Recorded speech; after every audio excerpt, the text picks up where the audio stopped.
Hi Cyber Law class, this is Professor Opterbeck and welcome to the first online asynchronous class in our semester. And this is going to be the first class of our semester, and we're going to do a little bit of discussion about the challenge of internet governance. And I'm starting off the semester talking about internet governance because when we're talking about cybercrime, and when we're talking about civil liberties in cyberspace, which is what we're going to spend this whole semester talking about and discussing, we have to have a bit of an understanding of what the history of the internet is and how the internet is governed. Because what you're going to see starting today and throughout this whole semester is that there are many ways in which the internet is a unique phenomenon as it relates to our concepts of law and governance, our modern concepts of law and governance. It is an international phenomenon. It crosses borders.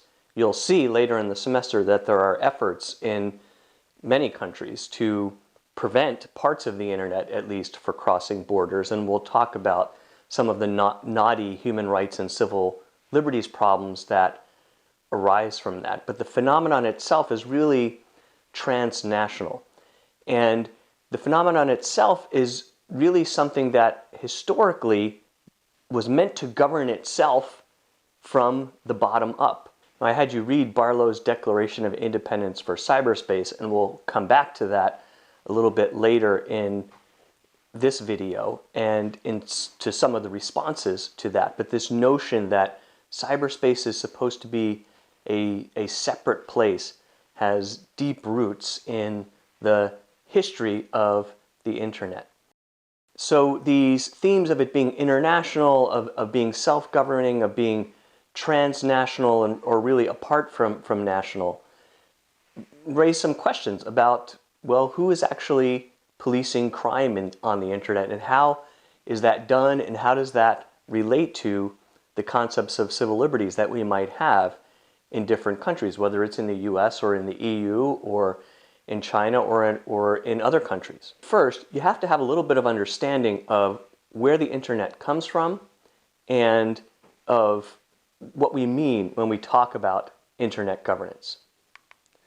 So there's a few pieces of this that we're going to talk about in this video. One is the concept of linguistic theory, or the difference between the sign and the thing that is signified.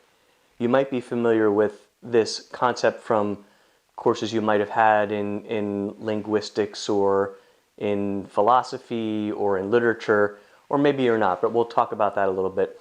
And then we'll talk about how that relates to the concept of data compression, and we'll talk about how all of this relates to the different kinds of technologies that are possible for a network, a packet switch network versus a circuit switch network. And you'll see that the notion of the internet, or the function of the internet, as a place where the sign and the signified can be disaggregated and changed, where the sign can be compressed, the data can be compressed, the data can be broken up into packets, those packets can be routed in somewhat unpredictable ways in different routes throughout the whole network, relates to the underlying principles that it ought to be a transnational and self-governing kind of thing. And we'll see how that develops into concepts of soft law. And we'll also talk a little bit about the origins of the internet as a military academic open architecture network.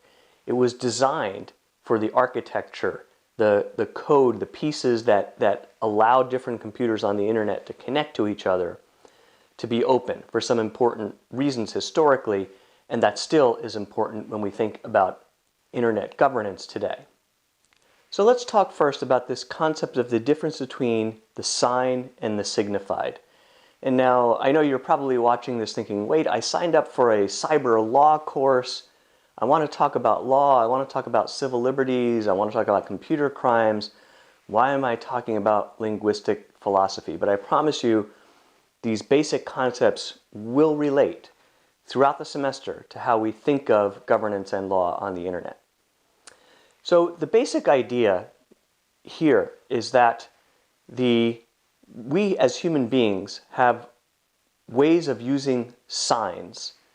The signs could be pictures, the signs could be images, but signs, of course, are language, are words. So the words that we use in whatever language we might be communicating in at the moment. Right now I'm speaking with you in English.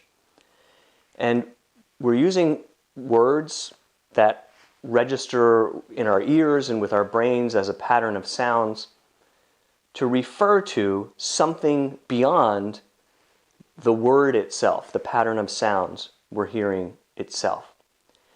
And there's always going to be a difference between the sign and the thing signified. And in most of the time, the sign itself is going to be arbitrary. We could use anything to be the sign. It just so happens I'm speaking English because we have an English language that has historically developed out of other languages over hundreds of years, previously before that over thousands of years from other languages that developed. And culturally, this particular language has become the one in which we are speaking in this course. But you and I don't really have much control over that, and that doesn't really have anything to do inherently with the concepts themselves, with the things that are being referred to themselves. So here's an example. Let's say I use the word run. Now, if you think about that for a moment, what does the English word run signify? Run is the sign. The letters R-U-N, the pronunciation run, it's registering in your ears, it's registering in your brain. What does it signify to you? Well, it could signify a number of things because this particular sign, run, in English, has at least several different senses of meaning. So we could, in one instance, say it refers to physically running. Someone runs. We could say it refers to running for office. Someone runs for office. And in that sense, we're actually using the notion of running physically as a kind of metaphor for running in a race and for office. You might say that my automobile, my car, is running well. My car runs. So those are at least three different senses, and we probably could think of some more if we wanted to. And if you notice, all of these senses are a related set of concepts in our minds, but the word run, the letters R-U-N, don't bear any inherent relationship to those concepts. And in fact, we could use a different word in a different language and include even different characters, different letters. So I have the Arabic word that in English we would translate run here, and we could do that with other languages as well. All this is simply to illustrate there's a difference between the sign and the signified. Now the fact that there is a difference between the sign and the signified and that the sign is essentially arbitrary is part of what makes modern digital computers work. Because a digital computer is reading language, source code, that is simply sets of zeros and ones. And the digital circuits are interpreting the 0 as being off, in the off position, and the 1 as being in the on position. It's a binary circuit. It's either on or it's off. And by stringing together zeros and ones, you can take instructions that we have in our minds, concepts, actions that we as humans have in our mind, and we can make the machine, the computer, do something with those. And we can also take our verbal signs and translate those into zeros and ones that allow a computer to do something with that information and then to retranslate it back into the kinds of letters that we're familiar with to allow us as humans, again, to read the sign. So the arbitrariness of the sign means that could be the letters RUN or it could be just zeros and ones. And that is a basic important principle for communicating over digital computers. It also means that we can start to talk about, in some depth, concepts of compression.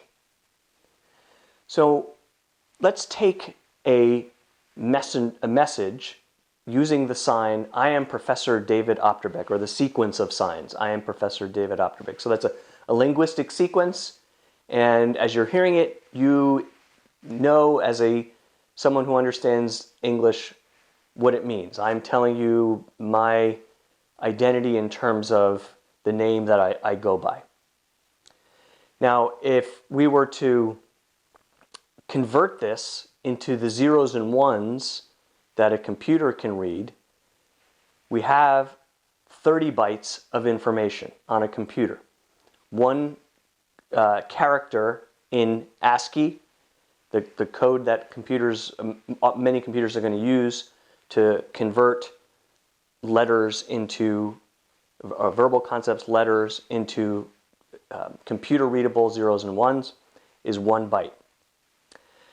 And we've got 30 bytes of information there, and let's say I want to communicate that message to you. And in fact, I'm doing that right now. As I'm speaking with you over this video, I'm encoding this video onto a digital camera. The video is being put together, and I'm going to upload it to a video hosting site, and then you're going to watch it. So I want to communicate this message, I am David Opterbeck, to you. And 30 bytes is not a large amount of bandwidth, but let's just stay with it for a moment. Let's say that I want the message that I'm communicating to not use up all of that bandwidth, because I'm communicating to you in some kind of format that has to be transmitted to you. It's being transmitted to you, in this case, over the internet after being hosted on servers at YouTube or another video hosting site. And the amount of that bandwidth, the amount of hosting space that's available, the amount of space that's available for it to travel to you and get into your computer is not unlimited. And the more bandwidth I'm using up, the more bytes of information I'm trying to transmit, the more problems I'm going to have with getting it to you speedily and intact and on time. So one of the goals and one of the basic principles that allows network communication, that allows all kinds of electronic communication, is that we're taking information that has a certain size, in digital terms, a certain number of bytes, and we want to reduce it to a smaller size, to a smaller number of bytes, so that it flows more freely over the system, and then to have a capacity so that it can be expanded into the full number of bytes that it has, so that the entirety of the content of the message can be received by the receiver. So think of it this way: transmitter, the full size of the message; compression, taking the full size of the message and reducing that size; and then decompression, taking the reduced thing and putting it back into its full size. And the way that that's done is through algorithms. So an algorithm is simply a set of rules for completing a process. And the algorithms that originally allowed for the compression and then decompression of messages with minimal loss to the content, and we call that lossiness, minimal loss to what is decompressed so that the receiver can hear it, is an important technological piece of what underlies digital communications and the internet today, and it's called information theory. So what we want to do is we want to have an algorithm that takes the information on this side, that applies a set of rules and allows us to reduce the size of that content so it flows more quickly and more freely. And then we want to apply those same rules in reverse so that the information can be properly expanded. So take this message, I am David Opterbeck, and let's say that our algorithm is this. The word I equals I am. The letter P equals professor, and the letter DO equals David Opterbeck. That's an algorithm. And if we do that, then I can transmit the message, I am Professor David Opterbeck. Our algorithm can reduce that to IPDO. So we've compressed that, and then at the other end, if we apply the algorithm, it can expand back again into I am Professor David Opterbeck. So notice that we've taken 30 bytes of information, I am David Opterbeck. We've compressed it to 4 bytes, a much smaller size. And then we have expanded it back into 30 bytes again. And we don't have any loss in the simple way of applying this. Now, this sounds great. I mean, this is a terrible algorithm if the possible set of messages we might want to convey is much bigger than just I am David Opterbeck. Because what if someone wants to say, I am Professor Donald Olson? Well, it still could be IPDO, but now you need a different algorithm. So it's not easy to come up with a convenient, workable algorithm that applies to human information and signs of the kind that are human speech, human language, and that can do this effectively with minimal loss. But technologists did it. One of the pioneers in this was Claude Shannon. And over the decades, technologists have did this. And this underlies all the technology that we're using now. As I've made this video, this is many megabytes of information. It's a lot of information. And in order to be able to host it on YouTube and to have that streamed over internet pipes, broadband pipes, so that you can watch it, it has to be compressed. And there are codecs algorithms that allow all of that to happen, that allow all of our discussion on the internet to happen. If all we had was compression, that would be good, but we wouldn't yet have the internet. And we could have compression, and we could be sending that information over circuits that have to connect to each other. And that is the way a lot of telecommunications was done before the advent of packet switching, which I'm going to talk about in a moment. Now, circuit switching can work. You still need compression so that the information doesn't take up too much bandwidth. But we could literally I have a wire that's connected to my device. We have a box that does and that wire connects to a box that does the compression. And then there's a wire physically that connects it to your box that does compression and decompression. And the wire from that box connects to your receiver, and that could allow us to communicate. Now, obviously that gets quite a bit more complex, even if you have something like a relatively small telephone network. And that's where you see these old-fashioned boards of connections, circuit boards, between telephones, and where the operator has to take the call and take a plug and put that plug into the right slot, and then through various connections like that, there's going to be a physical circuit between me and you if we're using that old-fashioned kind of telephone network. And the downside to that, of course, is as the size of the network grows, you need bigger and bigger and bigger and more unwieldy circuit connection points. And it ends up getting so large that it's unmanageable. So I have a short video here that I'm going to integrate, and there's also a link to it in the notes that will show you what an old-fashioned circuit switched network looks like. So we're going to watch this for a moment, and then we'll come back and we'll talk about packet switching and how packet switching made the internet possible. So here we are, just one small section of the switchboard from Enfield Telephone Exchange, as it was in the manual era. It's going on show in the Science Museum to represent Enfield in 1960. I'm one of a team of actors who work at the Science Museum. I've been asked to prepare the role of a telephonist from Enfield Exchange in 1960. So I've been developing the character based on research. So these are 3 positions then for 3 operators to sit at. You have to keep your elbows to yourself, don't you? Otherwise That's you'll right. not be popular.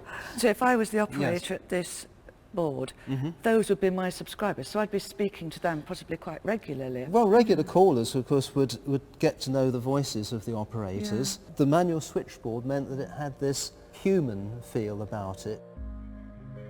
Of course, the supervisors were really quite strict. They wanted to make sure that their girls were sort of behaving decorously and properly in the switch room. I've heard some stories saying where you can't say loo or lavatory, so they would actually put their hand up and ask for an urgent. That's right, isn't it? I think that's right. I was trying to think what the word is. Yes, it's an urgent. There's not only the etiquette, is there? There's the elocution and how the ladies... Oh, yes, you were trained. There was a process. You couldn't engage in conversation.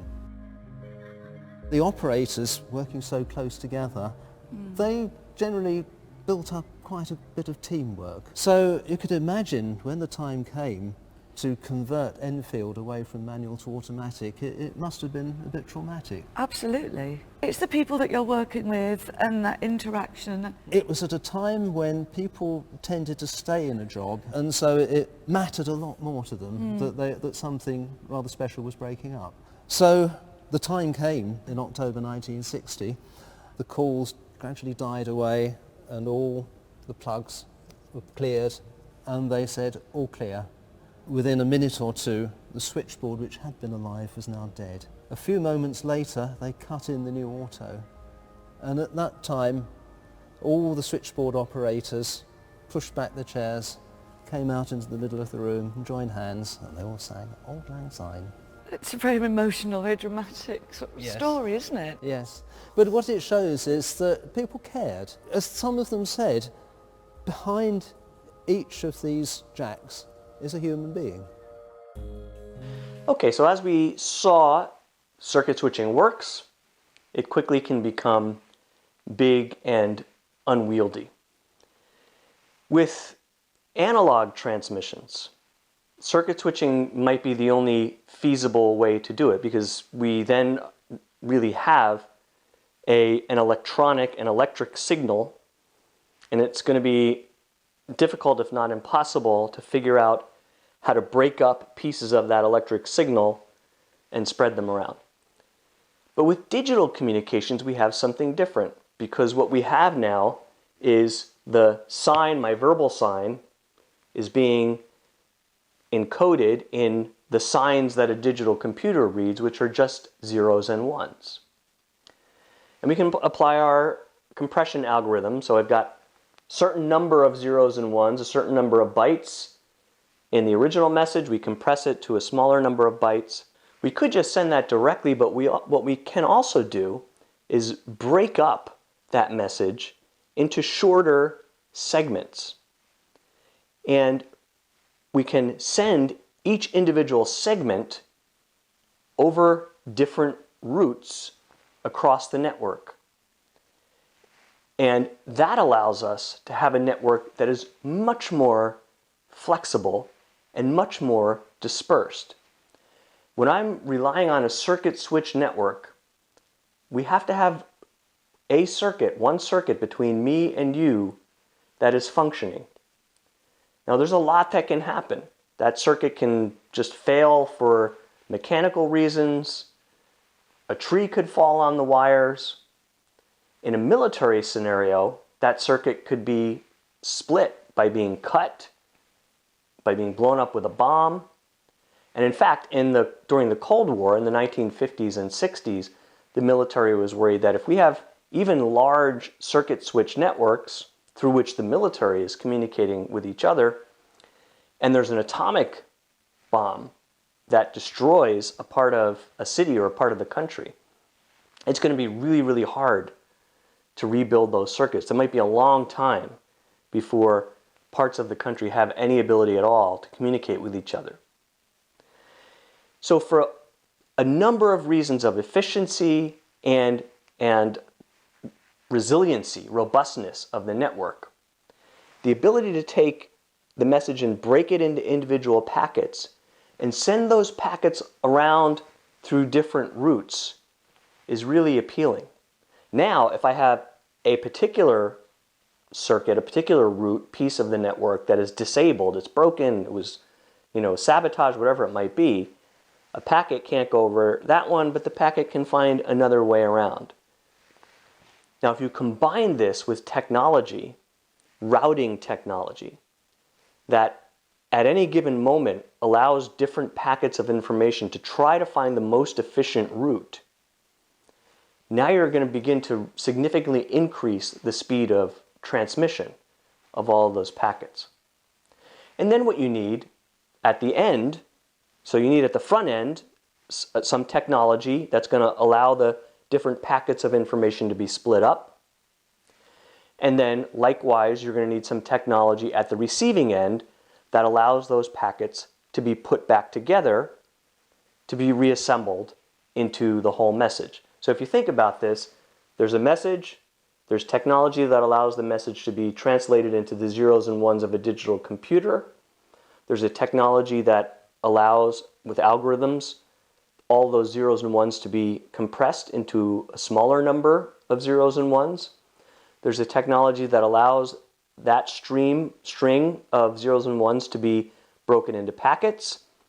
There's a technology that helps route each of those packets through different parts of the network.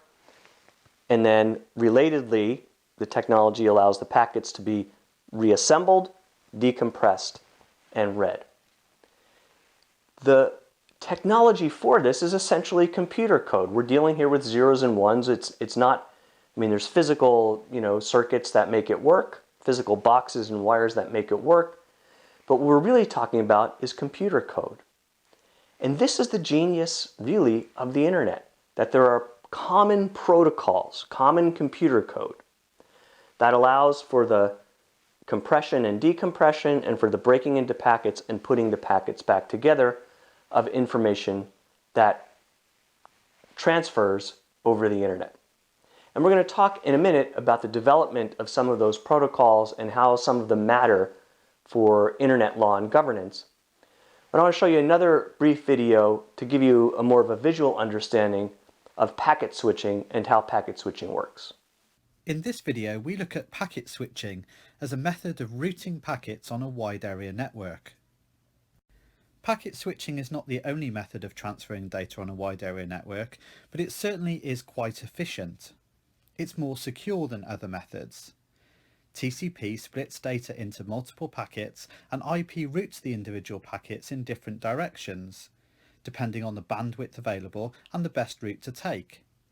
TCP checks the transmission between 2 points was successful and sequences the packets back into the correct order when they reach their destination. Let's have a look at how this works. So for the purposes of this illustration, we'll assume we've got a red packet, a green packet, and a purple packet, and they're all part of the same message that's being communicated to a server. So the red packet is transmitted to the router and to the internet service provider, the green packet is transferred to the router and internet service provider, and the purple packet is transferred to the router and internet service provider. Now at this point, the packets can take different routes to get to the destination. So the red packet might take one route, the green packet takes a different route, and the purple packet too. The route that it takes is decided by the IP protocol. and this will depend on the bandwidth available and the best route to get to the destination, if the destination is known at all. If the destination is not known, then the packet simply is transferred to the next router. So here we can see the red packets, the green packets and the purple packets are taking their own individual routes across the wide area network.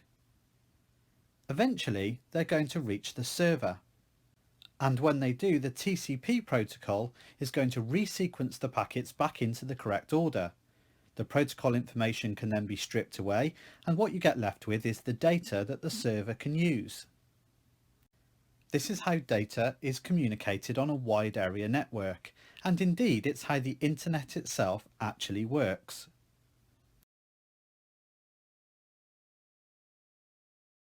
So now you have a feel for the concept of sign and signified, for the concept of compression, for the concept of packet switching, and you know that the ability to transfer an analog, a spoken or written, message in human language into digital code, compress, break up the packets, reassemble the packets is really important. And here's some of the history of how this develops in the history of the internet. And if you look at these dates, you'll notice that they relate to the beginnings of the modern computer era, which really begins in the 1940s, 1950s.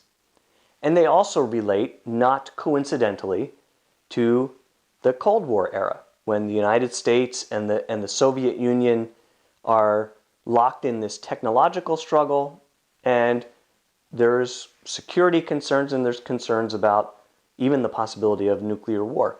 And it is out of all this, building of the communications networks, the beginnings of modern computing, the race of the Cold War, that a lot of thought and innovation begins and starts the early development of the internet. So we're going to go through some of this history selectively and really quickly, but I do want you to have a feel of some key figures and some key concepts. So in 1961, you have a paper by Kleinrock on the idea of packet switching. In 1962, you have J.C. Licklider working at DARPA, which is part of the Defense Department, on the idea of a galactic network, sort of conceptually the idea of the internet. 1968, the creation of the ARPANET, which is created within the US government. 1972, the first demonstration of the possibility of email over the ARPANET, and Kahn develops the concept of open architecture networking or interneting. The idea that the protocols that we talked about, those code protocols, would be common, so that regardless of the hardware you're using, regardless of where you're starting and where you're ending, the compression and decompression and the disassembly and reassembly would all work together. Now I know for many of you, it's difficult to conceive of this period of history in sort of computer time. It's a little bit difficult for me. I was just a little child at this time. So I didn't know much of what was going on, but I do certainly remember, growing up in the 1970s and getting into the 1980s, and nobody has a personal computer in their house. Nobody has a laptop. There's no such thing as cell phones.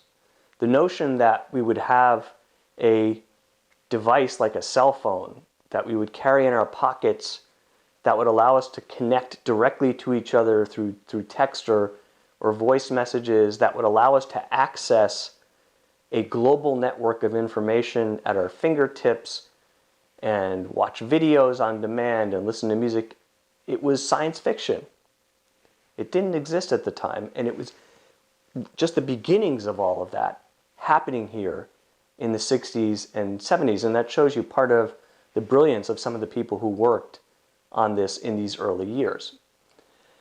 Now, Kahn has this idea of open architecture networking, and I want to show you here some principles in work that Kahn published at this time about open architecture networks. And one thing I want you to take away from this is that these principles really remain the foundation of how today we think about the open internet and internet governance. Or I should say, they form the foundation of how we have thought about the open internet and internet governance since the dawn of the public internet era in the mid-1990s.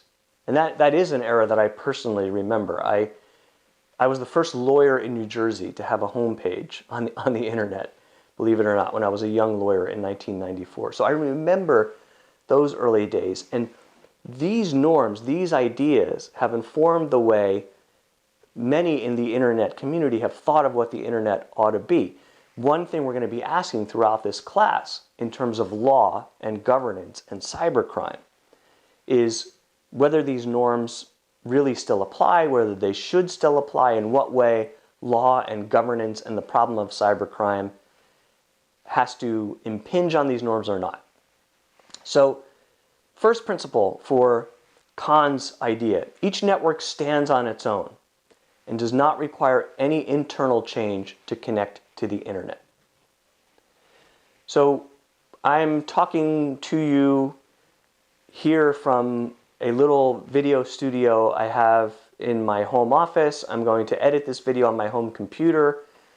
I'm going to then upload it from my home computer network to YouTube, and it's going to be on servers hosted by Google at that point and another network, and then I'm going to link that to our course page at NYU, so it's going to be connected to the NYU network, and then you're going to be accessing it maybe while you're on campus at NYU, or more likely, I suspect, from your home or from another place of work. So there's at least, at a minimum, 4 or 5 separate networks that are being connected to each other, inter-networked, so that we can do this video class. And the notion that Kahn has is, he says, those separate networks, they can be configured however the administrator, the owner of those networks, wants them to be. They can use whatever equipment the owner wants that to use. They can internally use whatever protocols and have whatever features, including security features, that the owner of those networks want to have. And the internet doesn't change that. What the internet is the connections between those discrete networks, the inter part. And that's where the protocols are in common. So this allows for a lot of flexibility. It lets the internet grow without imposing too much top-down, and it lets innovation in the way individual networks are structured and the equipment they use differ. It lets those things develop on their own while allowing them to connect together. Communications are on a best efforts basis. Undelivered packets are retransmitted from the source. So this is one of the pieces of genius that goes with packet switching. So you could have a lot of pieces of communication if the network of networks, the internet, starts to scale, starts to grow. You have a lot of different packets floating around. And this principle says that those packets get delivered all equally. The network does the best it can technologically to find a route through which each packet gets through. And related to that, the connections, the gateways, the routers, the things that move the packets around are black boxes. They don't retain information about the packets that flow through them. Now you're going to see, when we come back to it a little later in the semester, the idea of network neutrality, the principles of the idea of network neutrality are embedded here in these early principles of open network design put forth by Kahn. The network, the internetwork, doesn't discriminate between packets, doesn't prioritize packets. It's simply a technological feature, how packets get across. And the final one from Kahn here is that there's no global control at the operations level. So what does that mean? In a local network, NYU network, my home network, you have an administrator who controls the network.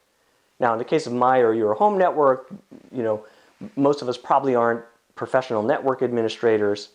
But nevertheless, I know that there's any number of computers and devices in my home, and I determine which ones are on or which ones are off, which ones are receiving data, which ones are not. And at a larger scale, same is true with the NYU network. There are administrators whose job it is to monitor and decide what's connected and what's not. In the internet, the internetwork, the connections between networks, Kahn's idea is that doesn't happen. It is a technologically enabled feature that no one controls. And that means and it's related to this principle of network neutrality, there's no central authority saying those packets get through, those packets don't. That's all a technological function. So we'll see when we come back in the semester and as we start to really dig into civil liberties on the internet. We'll see the ways in which these principles inform the technology of the internet and the ethos of the internet, but we'll also see ways in which those principles are mitigated or restricted by law and by public policy. And we might decide together that in some cases that's necessary, maybe violent crime or child pornography, but we might decide in many cases it's overly restrictive, and that's part of what we'll be discussing and debating throughout the whole semester. So in 1973 then, Robert Kahn and Vint Cerf developed the TCP/IP protocol, and this is really the main original protocol that allows the internet to function, the technological protocol, the code that allows the networks to connect into a network of networks. And in that same year, the domain name system is invented, and we're going to be talking more about the domain name system in the coming weeks. It's in the early to mid-1980s that the TCP/IP protocol begins to be adopted widely in the United States. There is not yet in the United States at this point a public internet. The internet is mostly confined to academic institutions, government and military, and to some corporate entities, but it isn't really public yet.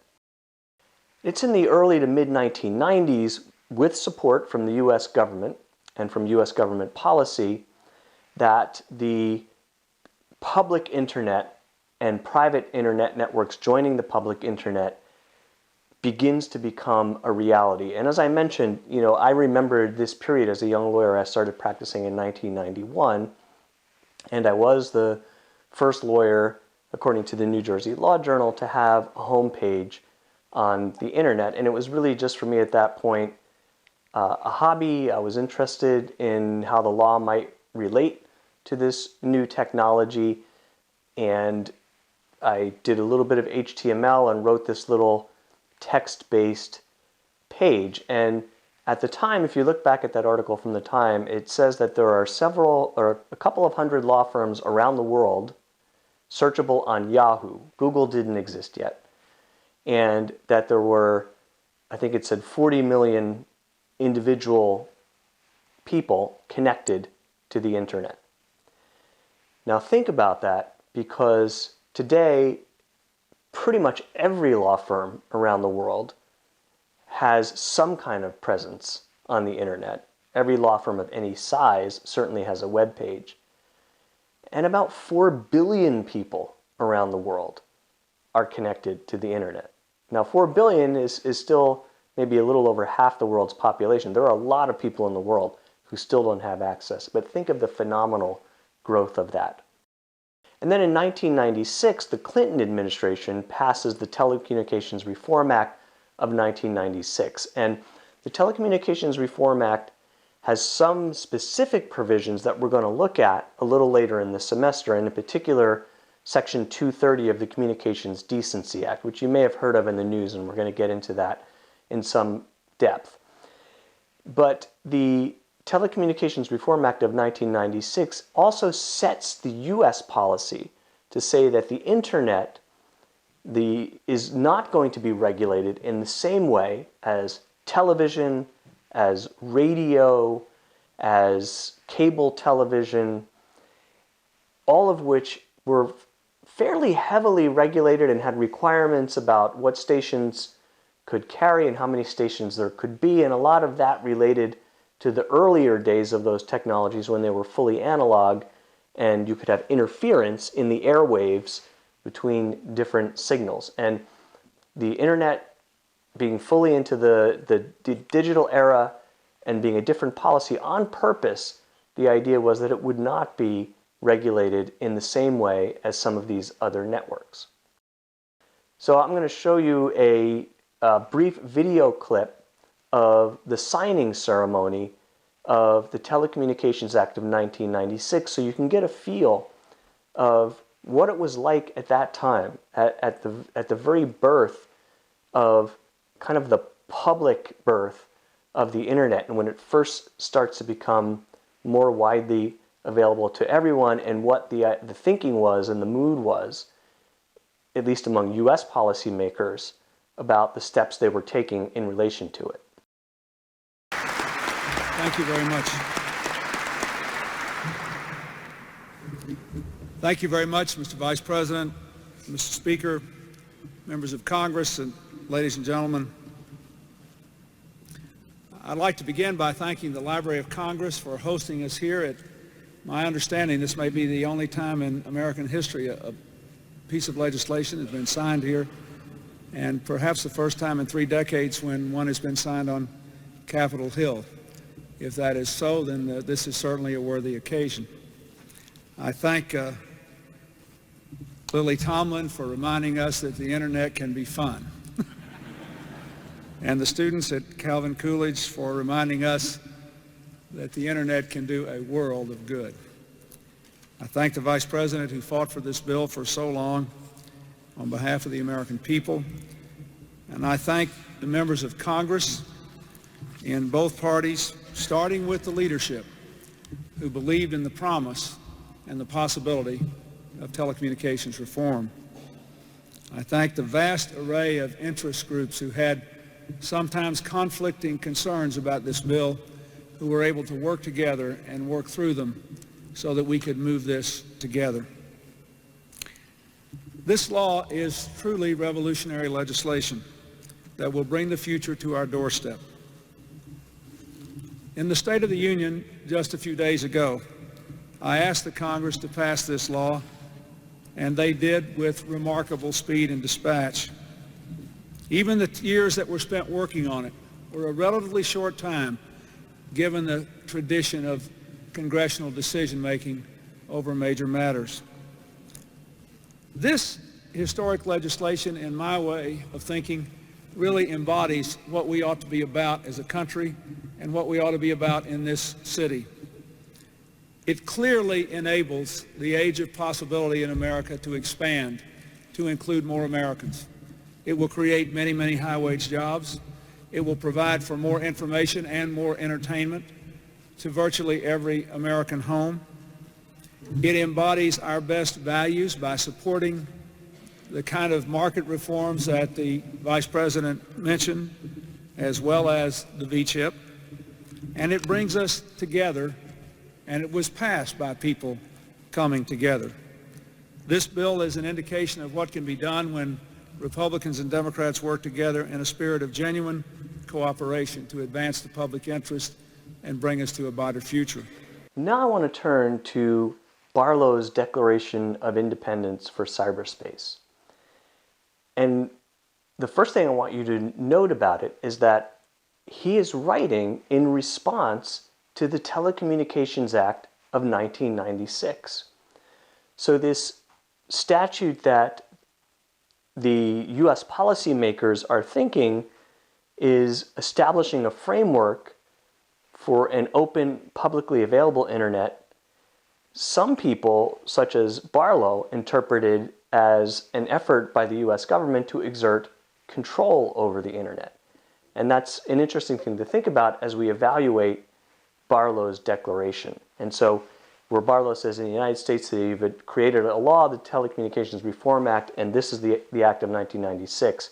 which he says repudiates your Constitution, insults the dreams of Jefferson, Madison, Mill, de Tocqueville, and Brandeis.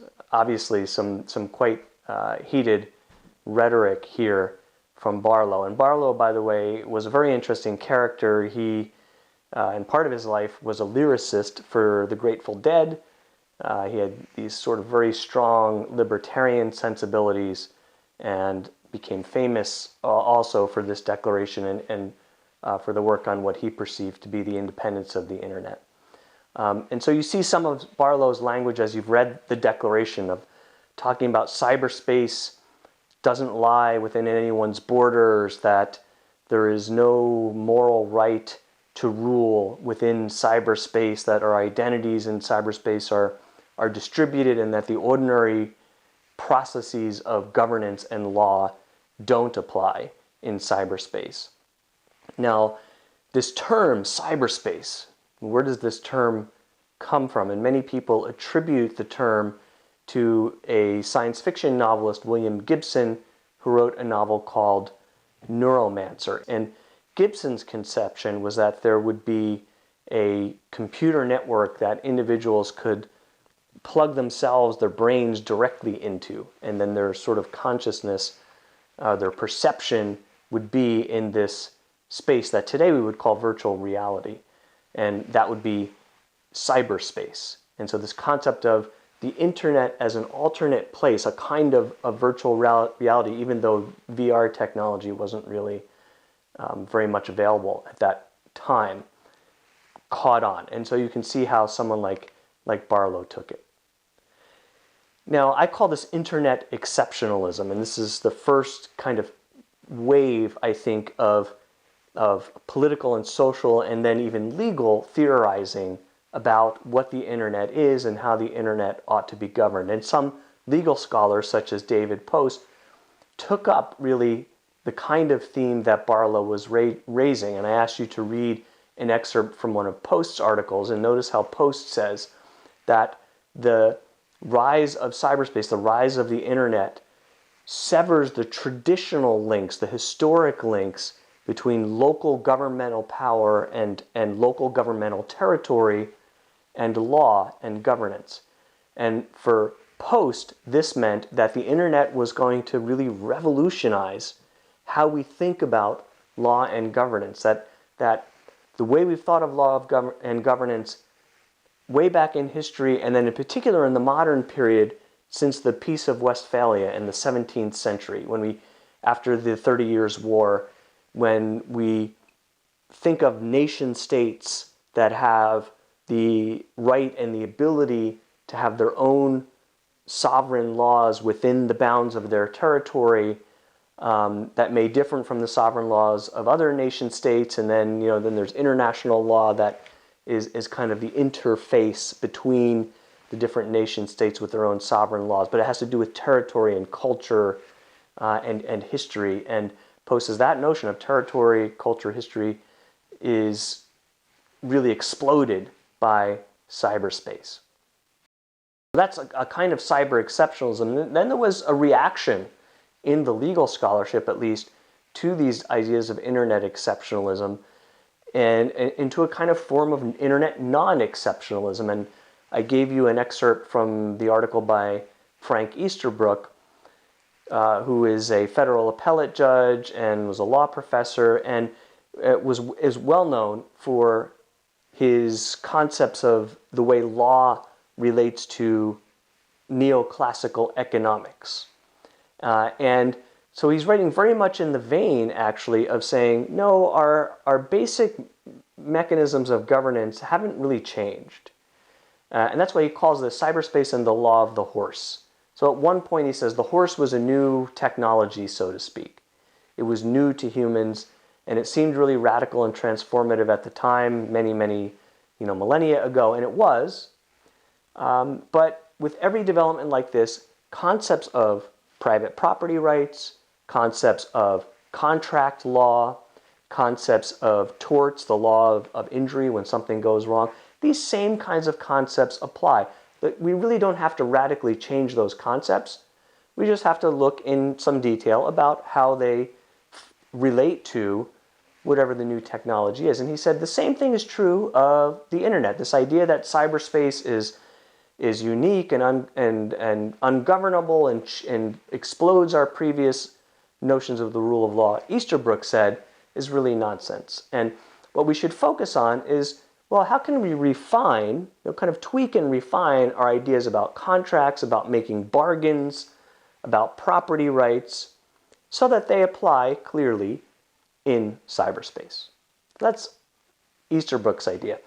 Then I think there's a third kind of bucket, if I say cyber exceptionalists, cyber non-exceptionalists, and then there was a wave of scholarship that wasn't exceptionalist, but also wasn't non-exceptionalist. It was, I wouldn't quite say somewhere in the middle, but it was moderating these ideas through a phrase that became very popular, which is the idea that the code is the law. Code is law.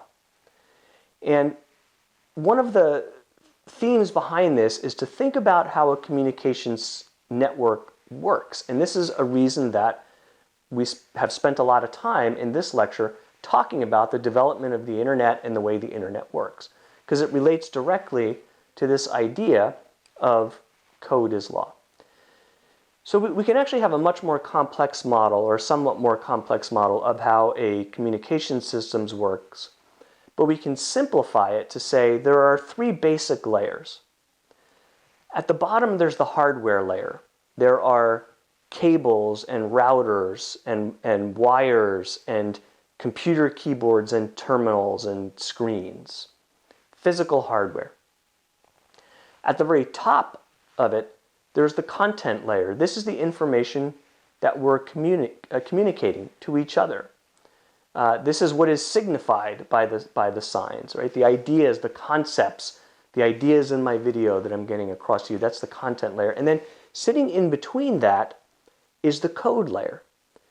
The code layer are these protocols that allow the hardware to send the content and to receive and decompress the content. So the DNS system, the TCP/IP protocol is part of the code layer. And so we can think of legal aspects that relate to these different layers of the communication system. For the hardware layer, we have traditional things that Easterbrook was talking about: property rights, contract rights, utilities regulation, zoning, and the like. For the content layer, we have some of the big themes of civil liberties that you might think about and that we will talk about throughout this class: freedom of speech, freedom of religion, censorship, educational policy, things that relate to how the law that relates to how we communicate. And both of those are traditional areas of law. At the code layer, it's a bit different. There's intellectual property, perhaps copyright, maybe some degree of patent that can apply to the code layer. But a lot of it is intentionally kept open source, and governed in an open way.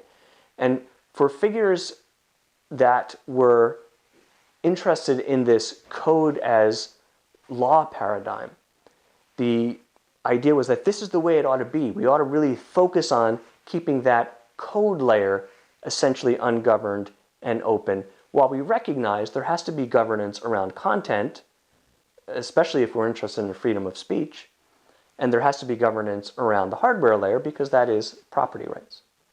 So one of the things I'm going to ask you to do in our discussion board for this week is to consider which of these different paradigms do you think makes more sense? What are some of the strengths and weaknesses of the internet exceptionalist view, of the internet non-exceptionalist view, and of the sort of mediating code as law view?